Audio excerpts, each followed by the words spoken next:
நான் மீண்டும் மீண்டும் சொல்லுகிறேன், சிவபெருமான கும்பிடுறவங்க, திருநீர் பூசியவர்கள், சிவத்தொண்டு செய்தவர்கள், திருவாசகம் தேவாரம் படித்தவங்க, தலையாத்திரை மேற்கொண்டவர்கள், கைலாயவாதியம் வசித்தவர்கள், உழவாரப்பணி செய்தவர்கள், சிவனடியாருக்கு ஒருவேளை சாப்பாடு போட்டவங்க, அவங்க வாழ்க்கையில ஒருபோதும் கெட்டு போக மாட்டாங்க, வீண் போக மாட்டாங்க, கீழே போக மாட்டாங்க. இது சத்தியம். நான் மீண்டும் மீண்டும் சொல்லுகிறேன், சிவபெருமான கும்பிடுறவங்க, திருநீர் பூசியவர்கள், சிவத்தொண்டு செய்தவர்கள், திருவாசகம் தேவாரம் படித்தவங்க, தலையாத்திரை மேற்கொண்டவர்கள், கைலாயவாதியம் வசித்தவர்கள், உழவாரப்பணி செய்தவர்கள், சிவனடியாருக்கு ஒருவேளை சாப்பாடு போட்டவங்க, அவங்க வாழ்க்கையில ஒருபோதும் கெட்டு போக மாட்டாங்க, வீண் போக மாட்டாங்க, கீழே போக மாட்டாங்க. இது சத்தியம். புண்ணியம் இருந்தாதான் சிவ பூஜை பண்ண முடியும். வீட்டுல சிவலிங்க வச்சு பூஜை பண்ணணும்னா இறைவனுடைய உத்தரவு இல்லாம சிவ பூஜை பண்ண முடியாது. பல ஜென்மம் புண்ணியம் பண்ணி இருக்கணும், இல்லைன்னா சிவ பூஜை பண்ண முடியாது. நெத்தியில விபூதி வைக்க முடியாது, உத்ராட்சம் தடிக்க முடியாது. சிவபெருமானுடைய இது அத்தனையுமே திருச்சின்னங்கள்னு பேருங்க. என்னதுங்க? திருச்சின்னங்கள். இப்போ உதாரணத்துக்கு நான் ஏதாவது ஒரு கட்சியினுடைய வேட்டி கட்டியிருந்தேன்னா நான் கண்டுபிடிச்சலாம், ஓ இவர் அதை சேர்ந்தவர், இவர் இதை சேர்ந்தவர். இந்த விபூதி ருத்ராட்சத்தையும் போட்டிருந்தா நம்ம சிவாகமம் சொல்லுது, யமன் வந்து பாப்பானா, விபூதி ருத்ராட்சத்தையும் பார்த்தா யமன் சொல்லுவானாம், இவன் யமலோகத்தை சேர்ந்தவன் அல்ல, கைலாய லோகத்தை சேர்ந்தவன், இவனை தொடக்கூடாது. அப்படி புண்ணியம் இருந்தாதான் சிவ பூஜை பண்ண முடியும். வீட்டுல சிவலிங்க வச்சு. ஆதி தமிழருடைய கடவுள் சிவன். நீங்க சிவபெருமான ஏதோ வேற ஒருத்தர் கும்பிடணும். இன்னைக்கு நீங்க புரிஞ்சுக்குங்க, சிவபெருமான யாரும் கும்பிடுறது இல்ல. நிறைய பேர் மகாவிஷ்ணுவை கும்பிடுற அளவுக்கு சிவபெருமான கும்பிடுறது இல்லை. ஏன்னா ஒரு பெரிய மாயை உருவாக்கிட்டான். சிவபெருமான் கஷ்டப்படுத்துற கடவுள், சோதிக்கிற கடவுள், இன்ன ஜாதி இன்னவங்க தான் போய் கும்பிடணும் அப்படின்னு சொல்லிட்டான். இல்ல, உலகத்துல பிறக்கிற எல்லா ஜீவராசிகளும் எல்லா அன்பர்களும் வழிபடக்கூடிய ஒரே சமரசமுடைய கடவுள். இத சொல்றதுக்கு ஒரு தெரிய இருக்கணும். அப்படி சொன்னவங்க நம்முடைய நால்வர்கள்.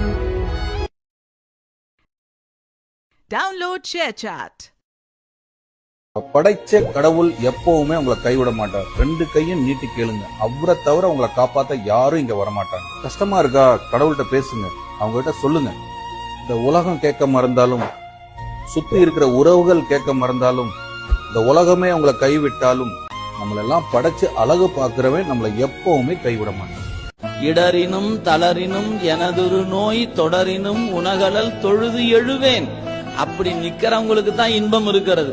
இடறினாலும் தளறினாலும் உன்னை கும்பிட மாட்டேயா அப்படி நிக்கிறவனுக்கு இன்பம் இல்லை. எந்த நிலையிலும் உன்னை வணங்குவதை கைவிட மாட்டேன் என்று யார் நிற்கிறார்களோ அவர்களுக்கு நீங்கள் நினைக்கக்கூடிய உறவுகளோ அல்லது நீங்க நினைக்கக்கூடிய பொன்னோ பொருளோ தராத இன்பத்தை அந்த வழிபாட்டு நெறி உங்க அறிவுக்குள்ள கொடுக்கும். அது நீங்க தான் உணரணும். இது உணர்கிற செய்தி, இது காட்டுகிற பொருள் அல்ல. இது டிவியில போட்டு தொலைக்காட்சி போட்டு ஒரு ஸ்கிரீனை வச்சு தான் இதான் அப்படி காட்ட முடியுமான்னு கேட்டா காட்ட முடியாது. நீங்க அனுபவிக்கலாம். ஆனா அது அனுபவத்துக்கு என்ன வேணும்? எந்த சூழலை கொண்டும் யாருக்காகவும் நம்ம எடுத்துக்கொண்ட வழிபாட்டை கைவிட்டு விடக்கூடாது.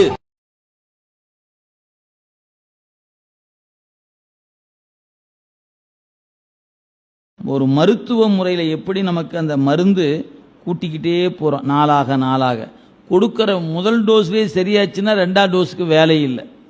அப்ப நீங்க இன்ப துன்பத்தை இறைவன் உங்களுக்கு ஊட்டும் போதே இது இறைவன் தந்தது நினைச்சு கையெடுத்து கும்பிட்டு திருவருள் திருவருள் திருவருள் என்று அனுபவித்து தொலைச்சிட்டீங்கன்னா அடுத்த வினை வராது.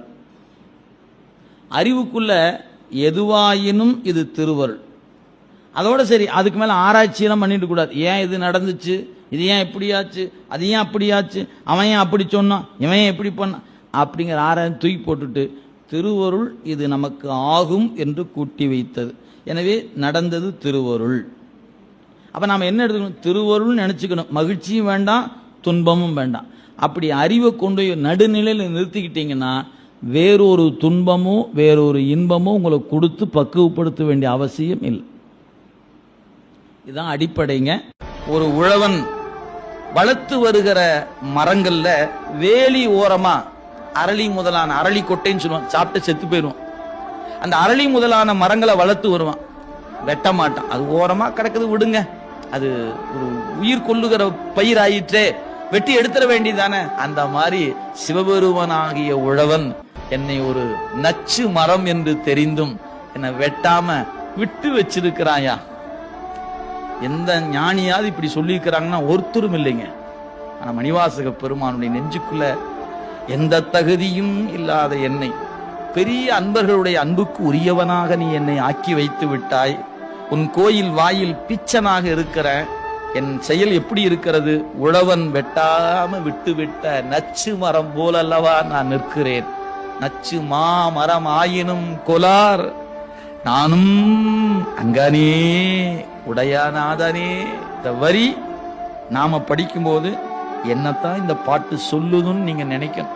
இது எப்படி இருக்குது? விச்சதின்றியே விளைவு செய்கிற ஆற்றல், என்ன கருணை அப்படின்னு வியப்பை தரக்கூடிய நிலையில் சிவரிசி பண்றார் கண்ணப்ப நாயனாருக்கு.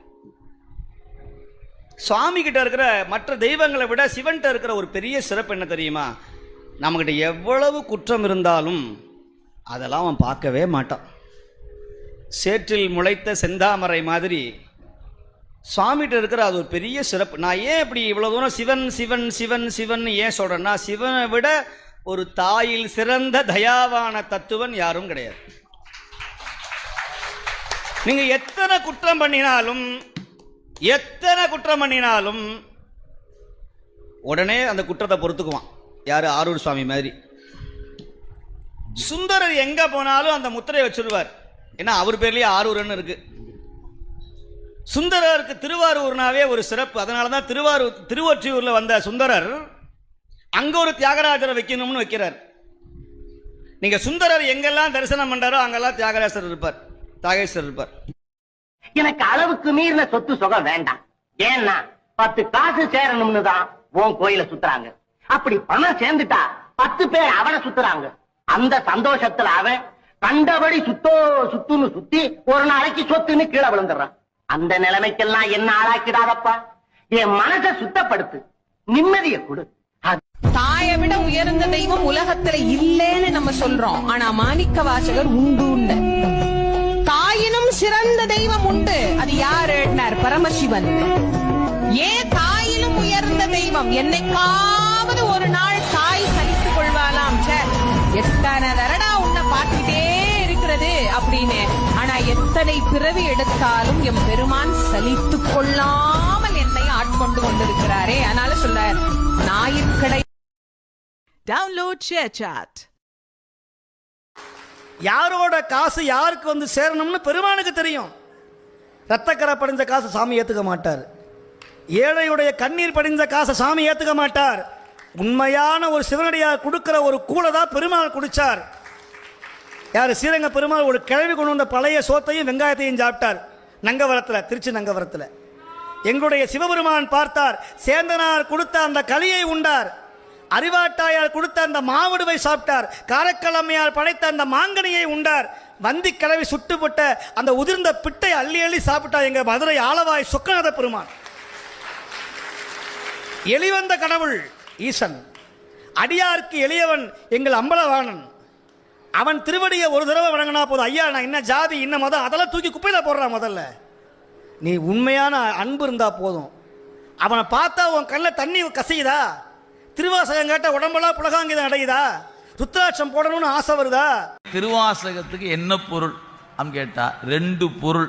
ஒன்று நடராச பெருமானே திருவாசகத்துக்கு பொருள். இன்னொன்று அவனோடு கலந்து விடுதலே அதற்கு பொருள். அப்ப நாமளும் படிச்சோம்னா என்ன ஆகும்? ஒரு நாள் நிச்சயமாக நாமளும்